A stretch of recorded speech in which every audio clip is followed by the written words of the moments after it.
Hello दोस्तों, नमस्कार। आप सभी का स्वागत करता हूं मैं मोनू कुमार बृहस्पति कोचिंग में।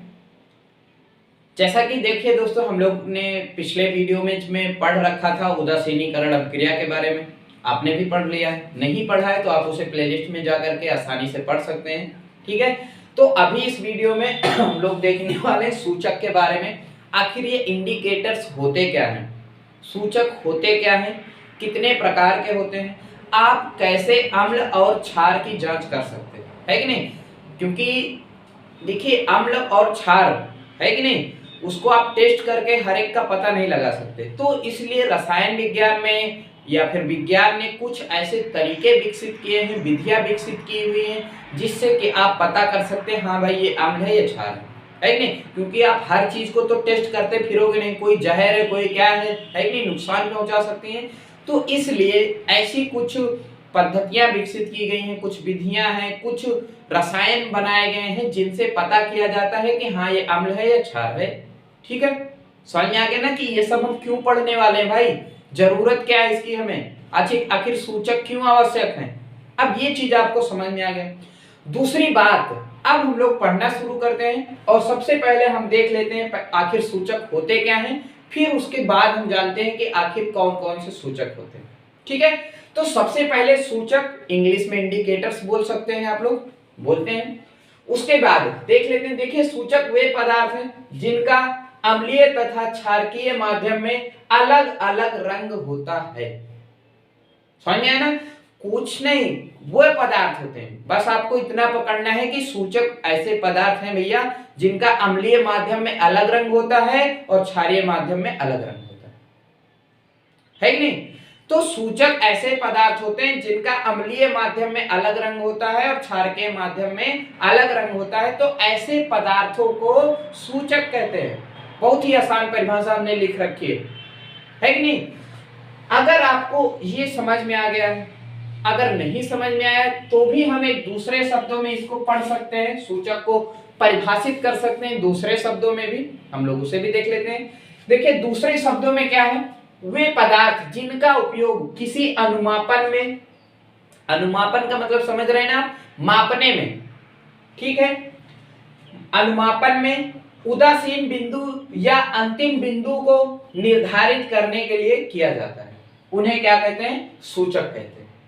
समझ में आ गया ना। तो दो परिभाषाएं हमने यहाँ पर लिख रखी हैं, आपको जो पसंद आए, छांटो बिनो वाला हाल है, आपको जो समझ में आए, जो सही लगे, सही तो दोनों है, सही लगे नहीं बोल रहा हूं, है ना, मतलब जो आपसे आसानी से याद हो जाए, आपको समझ में आ जाए, आप उसे याद कर सकते हैं, पढ़ सकते हैं, समझ सकते हैं। ठीक है, तो ये तो हो गई सूचक कि भाई सूचक ऐसे पदार्थ होते हैं जिनका अम्लीय माध्यम में अलग रंग होता है और क्षारीय माध्यम में अलग रंग होता है। ठीक है, अब हम बात कर लेते हैं कि कौन कौन से सूचक हैं हमारे पास। ठीक है, तो अब इसके बाद हम लोग चलिए देख लेते हैं कि सूचकों के प्रकार एक तरीके से, ठीक है, जो हमारी किताब में 10th में जो सिलेबस में है वो चीज हम देख। चलिए दोस्तों, हम लोग सबसे पहले देख लेते हैं सूचकों की श्रेणी में प्राकृतिक सूचक, है कि नहीं, नेचुरल इंडिकेटर्स। देखिए प्राकृतिक सूचक का मतलब क्या होता है, ऐसे सूचक, ठीक है, जो प्रकृति में पाए जाते हैं, ठीक है, हमारे आसपास मिलते हैं, उन्हीं को प्राकृतिक सूचक कहते हैं। ठीक है, तो यहाँ पर हमने लिख भी दिया है, ये प्रकृति में पाए जाते हैं। ठीक है, प्रकृति का मतलब हमारे आसपास कहीं पेड़ पौधों में हो सकते हैं, है कि नहीं, इन्हें हम बनाते नहीं, मतलब प्रकृति द्वारा होते हैं, नेचुरल। ठीक है, तो समझ में आ गया ना कि प्राकृतिक सूचक पाए कहाँ जाते हैं, प्रकृति। अब जैसे उदाहरण के लिए, जैसे लाल पत्ता गोभी तथा हल्दी, कुछ उदाहरण हमने लिखे हैं और कुछ उदाहरण यहाँ पर हमने लिखे हैं।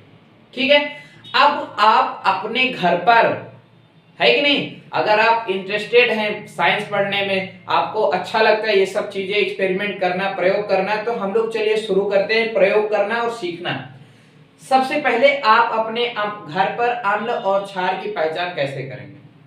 कुछ चीजें जैसे तो आपके पास सूचक होने चाहिए भाई, सूचकों के माध्यम से ही आप पता कर पाएंगे।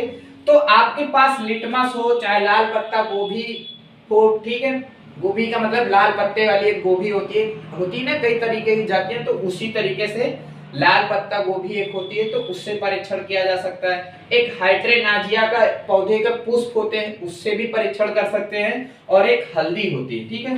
मतलब हमने यहाँ पर 1 2 3 कितने सूचक लिखे हैं? 4 सूचक। अब भाई हमने यहाँ पर तो लिख दिया है कि इनका क्या क्या रंग रहेगा, ये ऐसे, ठीक है।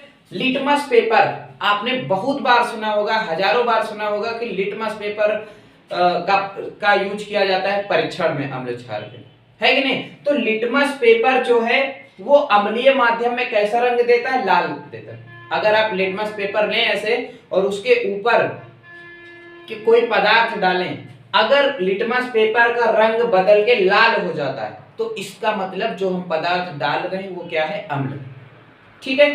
दूसरी बात, अगर वह नीला, लिटमस पेपर का रंग नीले में बदल जा रहा है, ठीक है, नीला में बदल जा रहा है, इसका मतलब वो जो पदार्थ हम डाल रहे हैं क्या है? क्षारीय। समझ में आ गया ना। तो इस तरीके से आप स्वयं से पता कर सकते हैं। भाई ये तो है लिटमस पेपर आप कहाँ जाएंगे ढूंढने? आप सबसे पहले यहाँ आ जाइए, ये आपको आसानी समझ में आ जाएगा। आपके पास या घर में हल्दी होगी, है कि नहीं? बहुत ही बढ़िया एंटीसेप्टिक, एंटी वायरल भी कह सकते हैं, बढ़िया सा औषधि ड्रग है हल्दी, है ना। और इसका यूज आप कर सकते हैं। कैसे करेंगे? देखिए, मान लीजिए आप हाथ में हल्दी ले लीजिए, ठीक है। कोई पदार्थ अगर आप हाथ पे लगाएंगे, जैसे मान लीजिए अम्लीय में क्या हो सकता है आपके घर में? अम्लीय में क्या हो सकता है? हाँ, सिरका ले सकते हैं आप, है कि नहीं। घर में जो सिरका होता है गन्ने का या फिर किसी चीज का, वो भी आप ले सकते हैं। एसिड ही होता है ना। हल्के होते हैं, दुर्बल होते हैं, काम चल जाएगा। तो आप उसको जब डालेंगे तो पीला रंग आएगा, ठीक है। कैसा रंग आएगा? पीला रंग आएगा। हल्दी वैसे भी पीली होती है, मतलब इसका रंग परिवर्तित नहीं होगा, पीले की पीली ही रहेगी। अगर अम्लीय है तब कोई पदार्थ, मान लीजिए हाथ में हल्दी लगा रहे हैं, लगा लिए हैं, और हम कोई पदार्थ डाल रहे हैं, पीली की पीली पड़ी है, तो समझ लिए इसका मतलब जो पदार्थ है वो कैसा है? अम्लीय। क्लियर है? समझ में आ गया। उसके बाद अगर कोई पदार्थ, मतलब हाथ में हल्दी लगी है, कोई पदार्थ हम लगा रहे हैं, अगर भूरा रंग आ रहा है, लाल भूरा हो जा रहा है, तो इसका मतलब क्षारीय है, ठीक है। इसमें तो आप क्या ले सकते हैं? हमने सिरका बताया। इसमें आप बहुत ही अच्छा, आपके घरों में साबुन ले लीजिए, कपड़ा धोने वाला, उसमें क्षार होता है। आप कभी भी देखना, अगर हाथ में हल्दी लगी है और अगर आप साबुन से हाथ धो लेते हैं, ठीक है, साबुन, कपड़ा धोने वाले साबुन से हाथ धो लेते हैं, तो आपका हाथ लाल भूरा रंग का हो जाता है कि नहीं? क्योंकि साबुन में क्या उपस्थित होता है? क्षार। तो समझ आ गया ना। तो सिंपली हमने यहाँ पर प्राकृतिक सूचक क्या होते हैं, कहाँ पाए जाते हैं, पढ़ लिया है। और कुछ प्राकृतिक सूचकों का क्या रंग होगा अम्लीय माध्यम में और क्षारीय माध्यम में, वो देखिए, ठीक है। अब इसके बाद हम लोग देख लेते हैं कि संश्लेषित सूचक क्या होते हैं और कौन कौन से होते हैं। चलिए दोस्तों, अब हम लोग देख लेते हैं संश्लेषित सूचक, ठीक है। देखिए, संश्लेषित का मतलब क्या होता है? जो बनाए जाते हैं, है कि नहीं। और कहां पर बनाए जाएंगे? प्रयोगशाला में। तो ऐसे सूचक जिनका निर्माण प्रयोगशाला में किया जाता है उन्हें क्या कहते हैं? संश्लेषित सूचक या सिंथेटिक इंडिकेटर्स कहते हैं। सिंपली आपको इतना तो समझ में आ गया ना कि संश्लेषित सूचक किसे कहते हैं, ठीक है। उसके बाद अगर हम उदाहरण की बात करें कि आखिर कौन कौन से सूचक हैं जिनको प्रयोगशाला में बनाया जाता है या बनाए गए हैं, तो प्रमुख रूप से फिनाइलएथिलीन तथा मेथिल ऑरेंज प्रमुख संश्लेषित सूचक हैं, ठीक है। तो इनका भी उपयोग किया जाता है अम्लीय और क्षारीय माध्यम में, हमने यहाँ पर लिख रखा है, ठीक है। डाट डाट का मतलब ये ऐसे ही है, मतलब क्षारीय माध्यम में रंग और अम्लीय माध्यम में रंग, क्षारीय माध्यम में रंग, उदासीन माध्यम में रंग, ठीक है। समझ में आ रहा है ना। तो फिनाइलएथिलीन का देखिए अम्लीय माध्यम में कैसा रंग होगा? रंगहीन होगा। क्षारीय माध्यम में गुलाबी हो जाएगा। और अगर उदासीन माध्यम में, ध्यान कीजिएगा, उदासीन किसे कहेंगे? जो ना अम्लीय माध्यम हो, अगर ना क्षारीय माध्यम हो, है कि नहीं, तो उसे उदासीन माध्यम बोलते हैं। अंतर, ठीक है। मतलब देखिए, एक अम्ल होता है, एक क्षार होता है। जो ऐसा पदार्थ जो ना अम्ल हो और ना ही क्षार हो, उसको उदासीन बोलते हैं। समझ में आ गया ना, उदासीन चीज। तो उदासीन में रंगहीन होगा, उसके बाद अगर हम मेथिल ऑरेंज की बात करें तो अम्लीय माध्यम में यह लाल रंग देता है, क्षारीय माध्यम में पीला रंग देता है। वहीं अगर उदासीन माध्यम है तब ये ऑरेंज रंग देता है कि नहीं, संतरे कलर का देता है रंग। समझ में आ गया ना। तो ये कुछ थे हमारे संश्लेषित सूचक। और देखिए एक बात और जो जरूरी है, देखिए पढ़ाई करते टाइम हमें तो भाई पढ़ना चाहिए, है कि नहीं, क्योंकि हमें नई नई चीजें जानना है। आखिर ये सब चीजें आपने इससे पहले थोड़ी पढ़ी होंगी कि हाँ ऐसे भी होता है, कि ऐसे क्यों होता है, लेकिन अब आपको पता लग रही है। तो मतलब आपका ज्ञान बढ़ रहा है, हम लोग इसीलिए तो पढ़ रहे हैं, है कि नहीं। और एक बात ये भी है कि आपको पढ़ाई के साथ साथ ये भी देखना है कि आखिर आपके एग्जाम के हिसाब से क्या जरूरी है कि नहीं। हमारा ज्ञान भी बढ़े और साथ में हमें ये भी देखना है कि जो हम पढ़ रहे हैं क्या वो हमारे, क्योंकि एग्जाम भी तो पास करना जरूरी है कि नहीं। आप कितने भी ज्ञानी हो और जरूरत की चीज आपको पता नहीं है तो बेकार है कि नहीं। तो इसलिए आपको मतलब ये चीज पढ़नी है, अच्छे से जानना सब कुछ है, साथ में ये भी जानना है कि इसमें से पेपर में क्या आएगा। ठीक है, तो पेपर में ये इतना नहीं पूछेगा, केवल आपसे ये पूछ लेगा कि मेथिल ऑरेंज का अम्लीय माध्यम में क्या रंग होता है कि नहीं। तब आपको बताना पड़ेगा कि हाँ भैया मेथिल ऑरेंज का अम्लीय माध्यम में लाल रंग होता है। पूरा ये थोड़ी ऐसे पूछेगा, हो सकता है कि पूछ ले, लेकिन बहुत कम चांसेस होते हैं कि बोर्ड में ऐसे सीधे सीधे पूछा जाए। वो आपसे केवल इतना पूछ लेगा कि फिनाइलएथलीन का अम्लीय माध्यम में क्या रंग होता है, तब आपको क्यों ये बताना। ये इतना तो बस आपके ज्ञान के लिए। समझ में आ रहा है ना हम क्या बोल रहे हैं, उम्मीद करता हूं समझ में आ ही रहा होगा। तो हमने संश्लेषित सूचक पढ़ लिए। अब उसके बाद हम अगला सूचक देखते हैं जो कि है गंधयुक्त सूचक। ठीक है, वो चीज देखते हैं। चलिए दोस्तों अब हम लोग देख लेते हैं आखिर गंधयुक्त सूचक क्या होते हैं। ठीक है, गंधयुक्त सूचक का मतलब देखिए कुछ ऐसे पदार्थ होते हैं, जैसे उदाहरण के लिए आपका हो गया प्याज तथा लौंग। ठीक है, इस तरीके से कई सारे होते हैं जो प्रमुख रूप से हम वो बता दे रहे हैं। तो कुछ जो गंध युक्त पदार्थ होते हैं जैसे प्याज हो गया, लौंग हो गया, इनमें आपने कभी महसूस किया होगा कि इनमें गंध होती है, प्याज में भी लौंग में भी। ठीक है, लेकिन ये कभी कभी जब क्षारीय माध्यम में आते हैं तब इनकी गंध परिवर्तित हो जाती है, अलग हो जाती है, और अम्लीय माध्यम में अलग हो जाती है। ठीक है, तो ऐसे सूचकों को गंधयुक्त सूचक कहते हैं। मतलब वे सूचक जिनका अम्लीय माध्यम में अलग गंध होता है, क्षारीय माध्यम में अलग गंध होती है। ठीक है, तो ऐसे सूचकों को गंधयुक्त सूचक कहते हैं, जैसे प्रमुख रूप से प्याज और लौंग हो गए। ठीक है, अब जैसे उदाहरण के लिए अगर हम प्याज को देखें, प्याज में आपने एक स्मेल महसूस की है, गंध महसूस की है कि नहीं। सुनकर देखो कभी, है कि नहीं, खाने से मतलब रखते हो तुम लोग केवल। तो प्याज को कभी आप अगर सूंघेंगे तो आपको एक स्मेल आएगी। अगर आप प्याज को अम्ल के माध्यम में डाल दें, मतलब अम्लीय माध्यम में, किसमें, अम्लीय माध्यम में, तो क्या होगा। अगर प्याज आप अम्लीय माध्यम में प्याज को सूंघेंगे तब आपको प्याज में सेम गंध आएगी, मतलब जैसे प्याज में है वैसे अम्लीय माध्यम में भी प्याज की गंध आती है। लेकिन अगर क्षारीय माध्यम में डाल दिया जाए, मान लीजिए कैसा माध्यम हो जाए, क्षारीय माध्यम हो जाए, तब आप इस प्याज की गंध पहचान ही नहीं पाएंगे। ठीक है, मतलब गंधहीन हो जाती है। समझ में आ रहा है ना। तो बदल गया कि नहीं बदल गया भाई। प्याज अम्लीय माध्यम में अपने अम्लीय माध्यम में जैसा गंध है उसका प्रॉपर बना रहता है, क्षारीय माध्यम में वो गंधहीन हो जाता है, मतलब बदल गया, है कि नहीं। तो ऐसे सूचकों को गंधयुक्त सूचक कहते हैं। हमने उदाहरण के माध्यम से प्याज का उदाहरण देकर समझा दिया।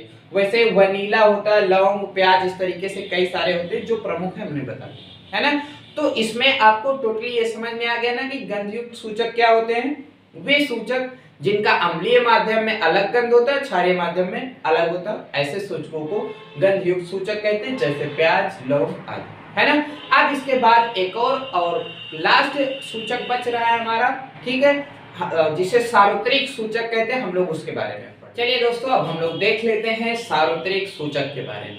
ठीक है, आप सभी को पिछले चीजें समझ में आ ही रही है ना। प्राकृतिक सूचक हमने पढ़ लिए, गंधयुक्त सूचक पढ़ लिए, संश्लेषित सूचक पढ़ लिए। एक लास्ट टॉपिक बच रहा है जो है सार्वत्रिक सूचक। देखिए सार्वत्रिक सूचक का मतलब क्या होता है, इंग्लिश में इसे यूनिवर्सल इंडिकेटर बोलते हैं। ठीक है, सार्वत्रिक सूचक ऐसे सूचक होते हैं जिनका उपयोग लगभग सभी प्रकार के अम्ल और क्षार की जांच करने में किया जाता है। ठीक है, अब ये बनाए कैसे जाते हैं, होते क्या हैं, तो वो चीज देख लेते हैं। देखे दिया है विभिन्न प्रकार के सूचकों को, विभिन्न प्रकार के सूचकों को मतलब एक या एक से अधिक प्रकार के सूचकों को परस्पर एक दूसरे में मिलाकर एक मिश्रण तैयार किया जाता है या निर्मित किया जाता है, जो हाइड्रोजन आयनों की विभिन्न सांद्रताओं के सापेक्ष, जो हाइड्रोजन आयनों की विभिन्न सांद्रताओं के सापेक्ष भिन्न भिन्न रंग प्रदर्शित करता है। इसे सार्वत्रिक या सर्वव्यापी सूचक कहते हैं। समझ में आया मैंने क्या कहा?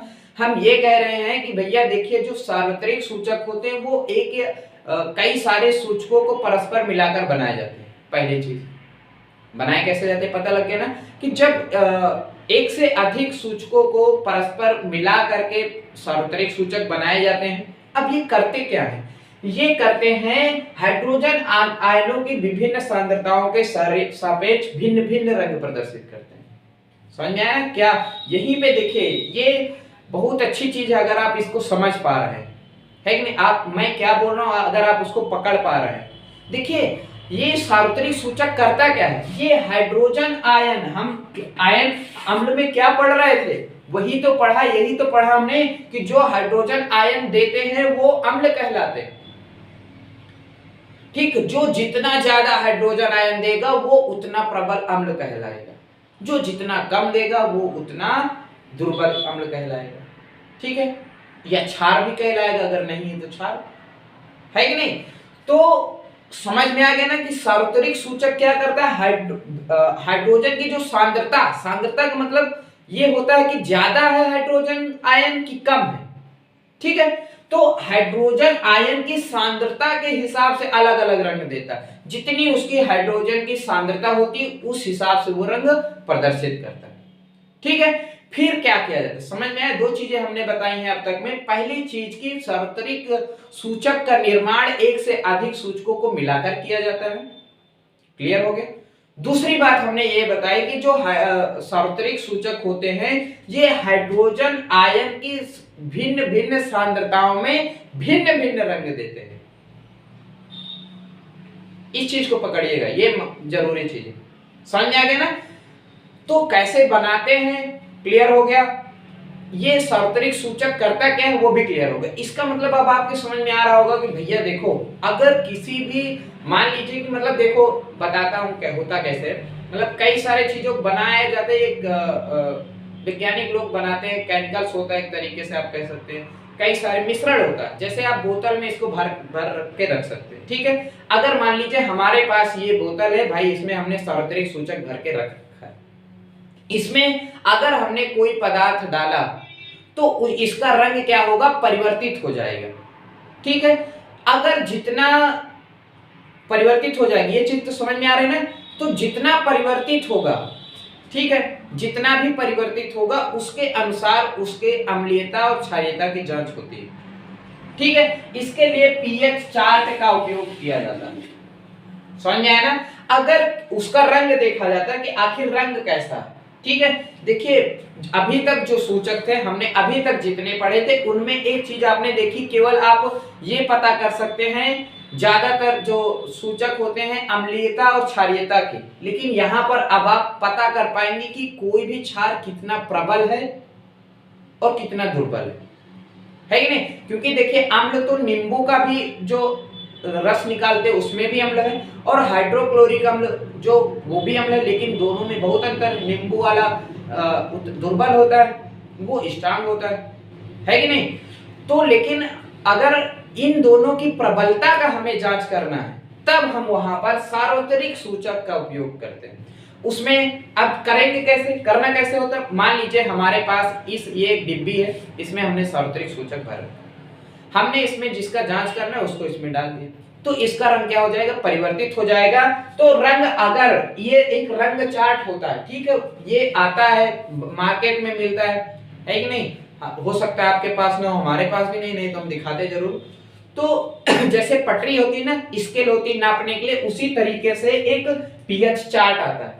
अब इसका रंग मिलाएंगे भैया, मान लीजिए कि इसका रंग लाल आया, कैसा आया, लाल, तो इसका मतलब ये देखिए लाल रंग ये है, एक पर पीएच इसका एक है, तो अम्लीय कैसा होगा, प्रकृति इसकी क्या होगी, अम्लीय होगी। समझ में आ रहा है ना। तो इस तरीके से हम लोग यूनिवर्सल इंडिकेटर का उपयोग करके किसी भी पदार्थ के अम्लीयता और क्षारीयता की जांच कर सकते हैं, साथ साथ प्रबलता भी देख लेंगे। और ध्यान दीजिएगा यहाँ पर पीएच चार्ट जो होता है उसमें 0 से लेकर 14 तक नंबर होते हैं, 0 से लेकर 14 तक नंबर होते हैं, ठीक है।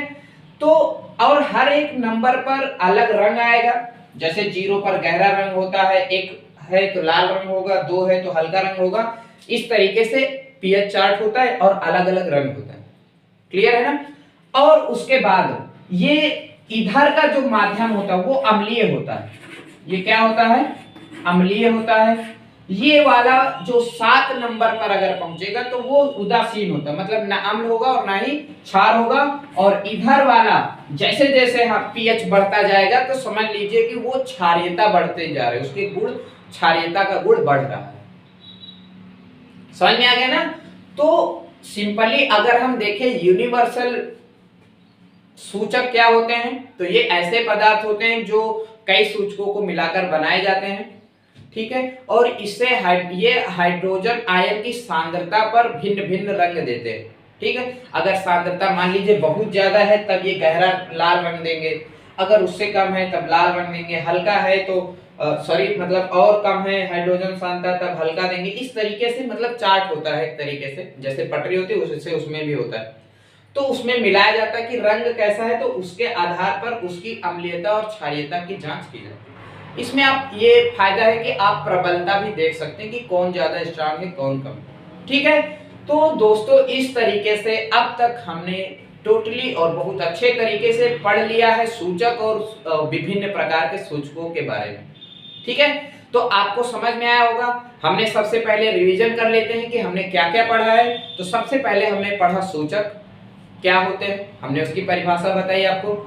उसके बाद हमने आपको सूचकों के कई प्रकार बताए, जैसे हमने बताया पहला नंबर आपको प्राकृतिक सूचक के बारे में, उसके बाद हमने संश्लेषित सूचक के बारे में बताया जो प्रयोगशाला में बनाए जाते हैं, हमने गंधयुक्त सूचक के बारे में आपको बताया, उसके बाद लास्ट हमने बताया सार्वत्रिक सूचक के बारे में, ठीक है। आपको उम्मीद करता हूं ये सारी चीजें समझ में आई होंगी। अगर समझ में आई है तो अच्छी बात है कि नहीं। आपको भी समझ में आती तो हमें भी खुशी होती है कि भाई हमारे पढ़ाने से आपको समझ में आ रही है कि नहीं, ये तो बड़ी बात होती है।